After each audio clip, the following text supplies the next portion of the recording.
Gases. Ó, os gases condizem com um estado físico bastante particular. É um estado físico no qual vocês não vão apresentar características dos demais estados. Por isso que ele é um estado físico isolado dos outros. Por exemplo, ó, quando a gente trabalha com gases, é sempre interessante salientar que para que se atinja o estado gasoso, não pode haver em hipótese alguma, deixa eu achar aqui os gases para vocês, ó, não pode haver em hipótese alguma, queridos, dá uma olhadinha ali, interação particular. Isso é um gás, tá vendo? Não tem interação entre as partículas. Observa que essa molécula aqui, ó, ela bate na outra e ela bate na outra e ela não perde a sua energia, tá vendo? Ela continua sempre com a mesma velocidade, tá vendo? Vocês conseguem perceber isso? Ela conserva a sua energia. Ela não bate na parede do recipiente e desacelera. Não, ela sempre mantém a sua energia.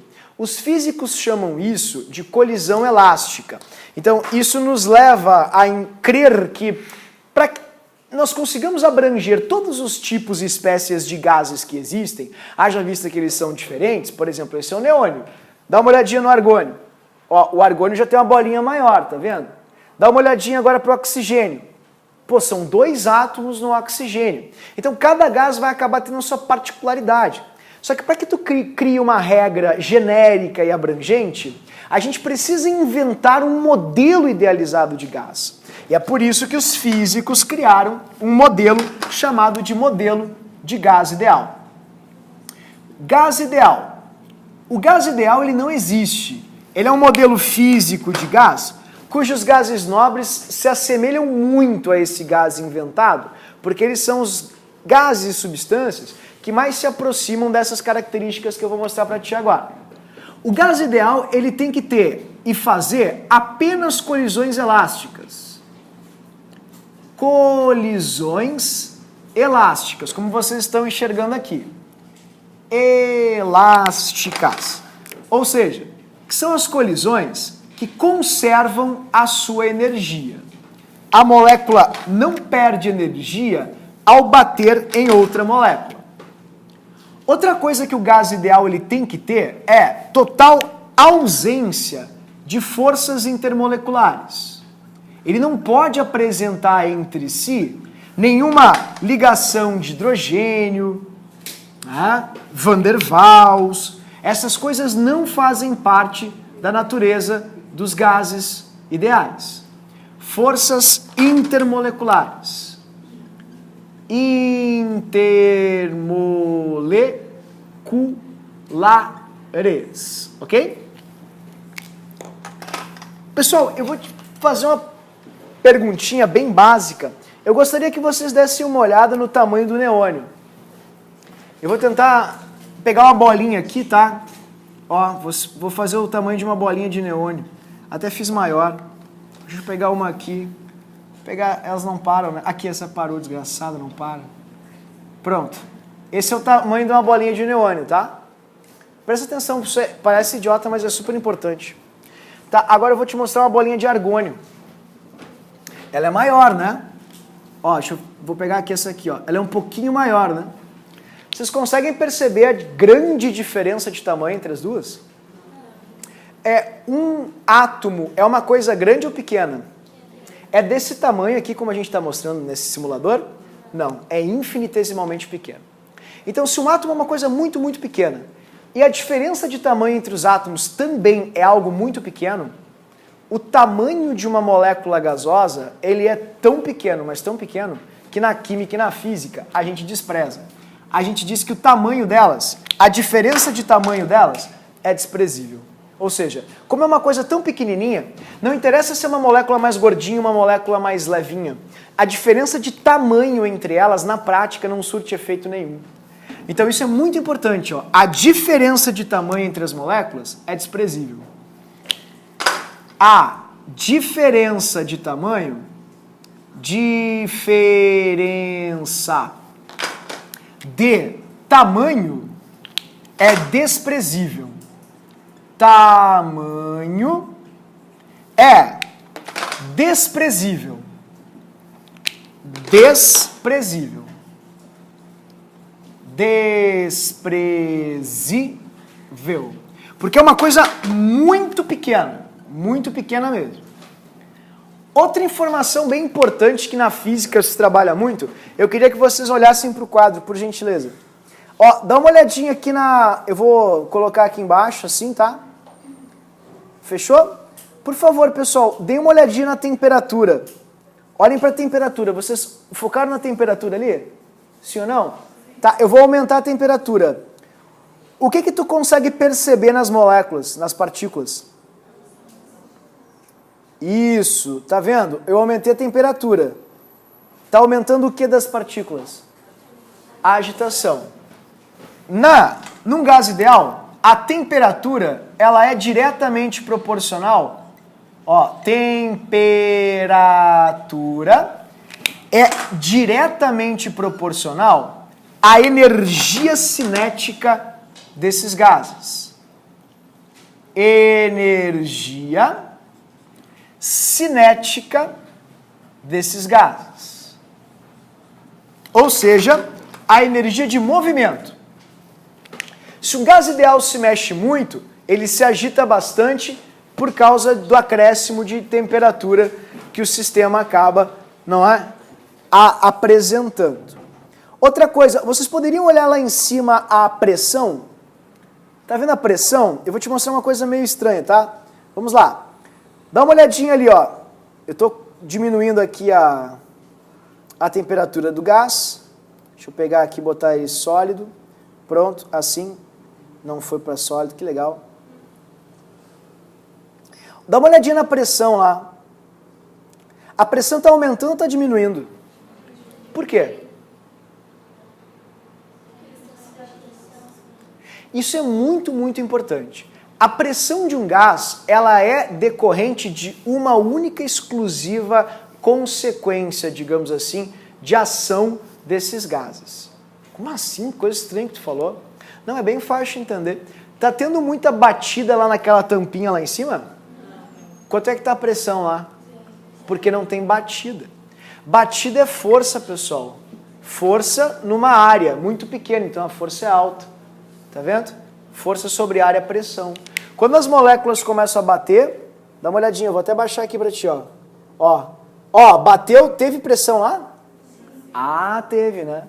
Porque a pressão de um gás é medida única e exclusivamente pelas colisões das bolinhas dentro do recipiente. Então, a pressão de um gás ideal, ela é diretamente proporcional às colisões no recipiente. Pressão do gás é diretamente proporcional às colisões no recipiente. Pressão diretamente proporcional às colisões dentro do recipiente. Dentro do recipiente. Tá, e isso agora, para a gente fechar, é super importante. Recipiente. Dessa forma. Queridos, por favor, prestem uma atenção absurda agora.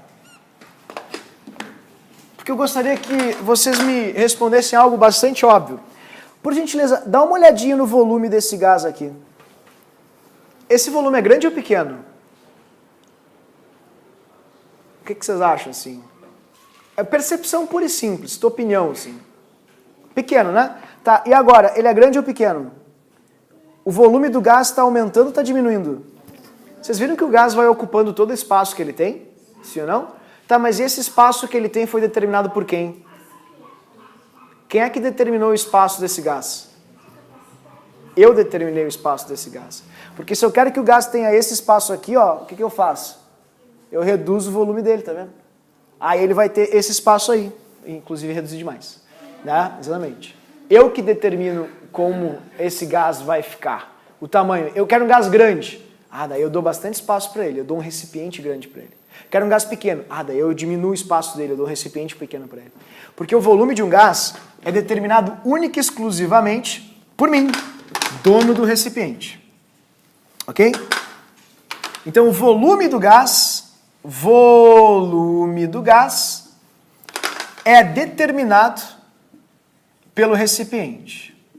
Determinado pelo recipiente. Pelo recipiente. Única e exclusivamente critério do recipiente.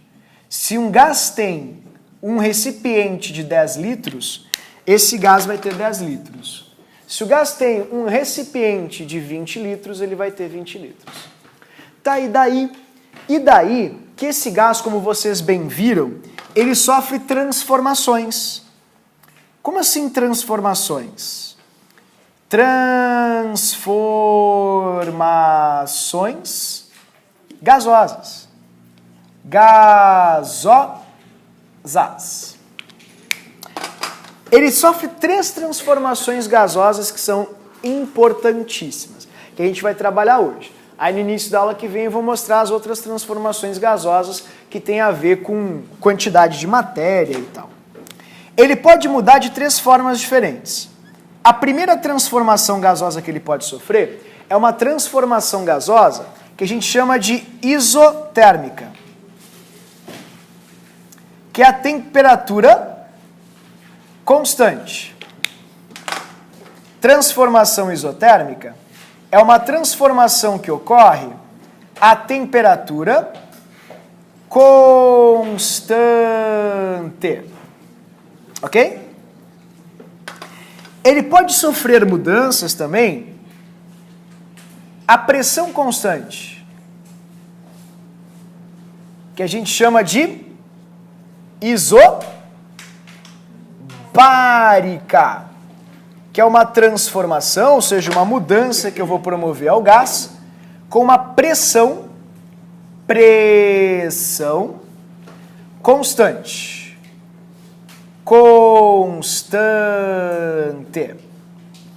E a terceira e última transformação, haja vista que são só 3, transformações básicas que os gases podem sofrer, são as transformações isocóricas.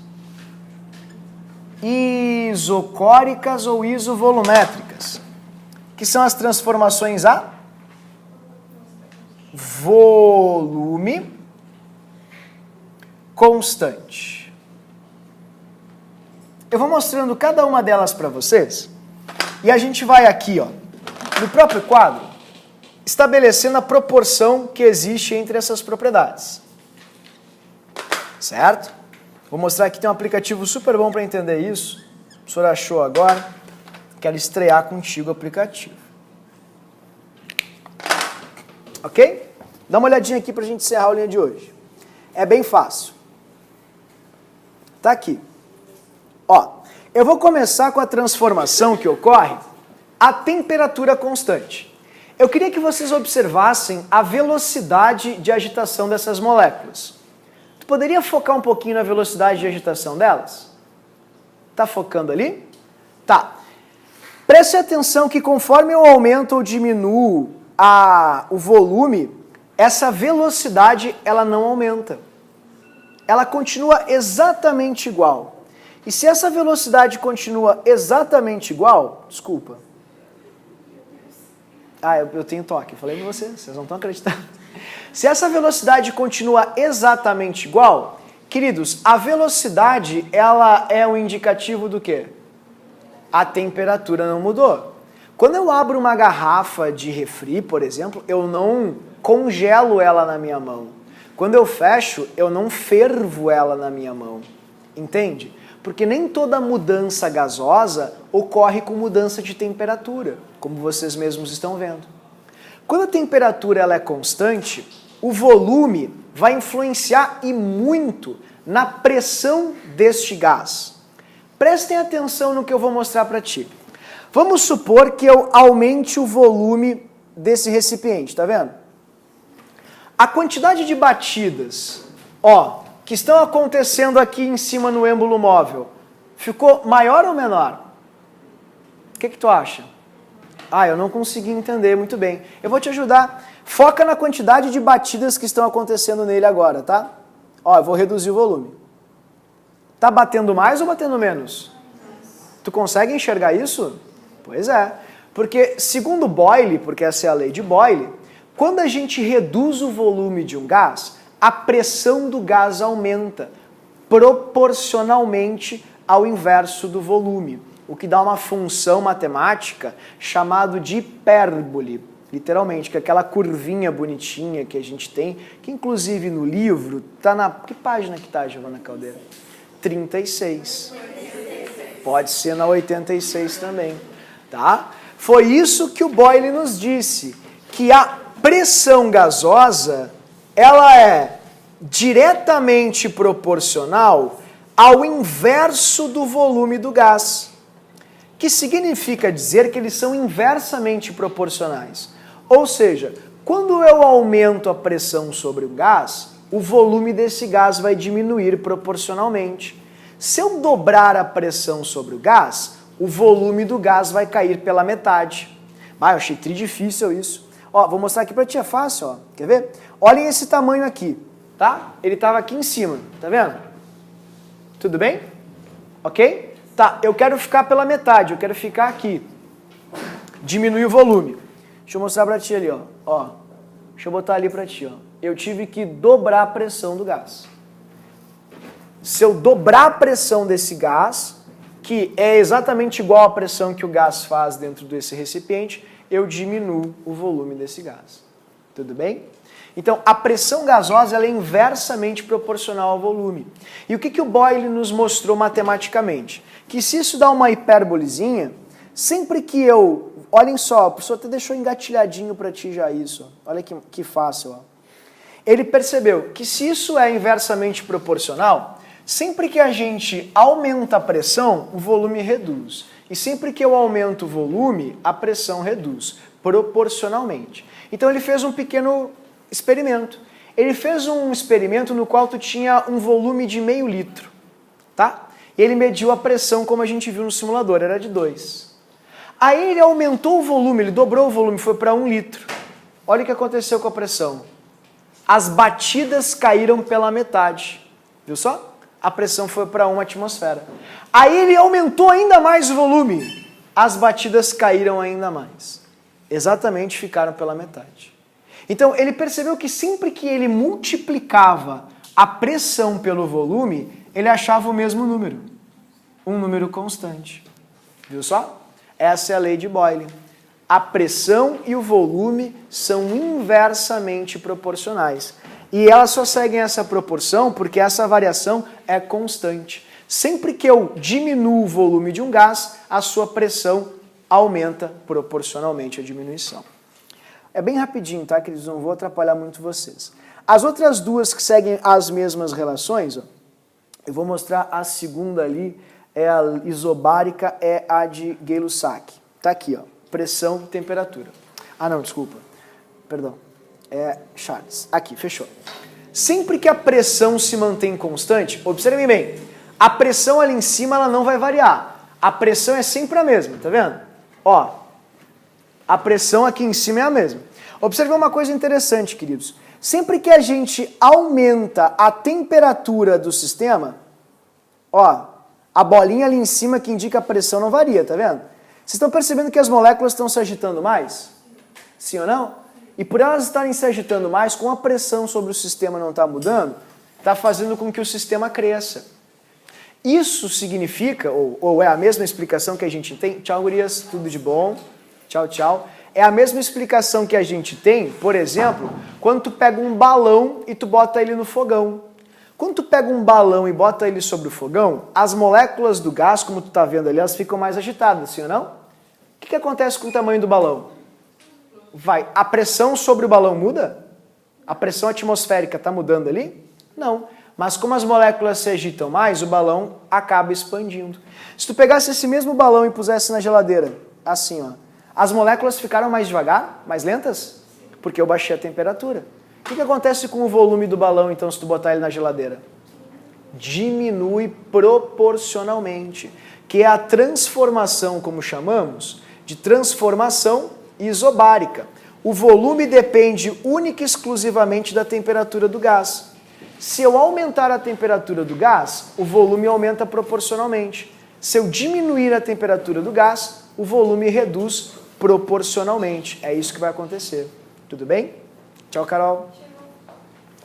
E, para a gente fechar, a transformação isocórica, que é a transformação que ocorre a volume constante, que é o caso da panela de pressão.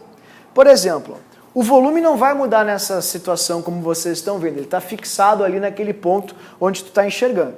Se eu baixar a temperatura, observem que a pressão interna não vai ficar tão grande quanto estava antes. Porque o número de moléculas que está batendo ali em cima naquele recipiente vai diminuir muito a frequência de colisões. Agora, se eu aumentar a temperatura, a pressão aumenta proporcionalmente. A panela de pressão, se não tiver escape de gás, ela vai ficar com tanta pressão interna que chega num ponto onde ela vai explodir.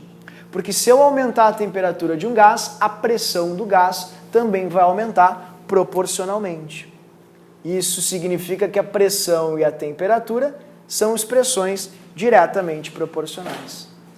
Logo, queridos, reunindo essas três informações ao mesmo tempo, podemos chegar a uma equaçãozinha chamada de equação geral dos gases.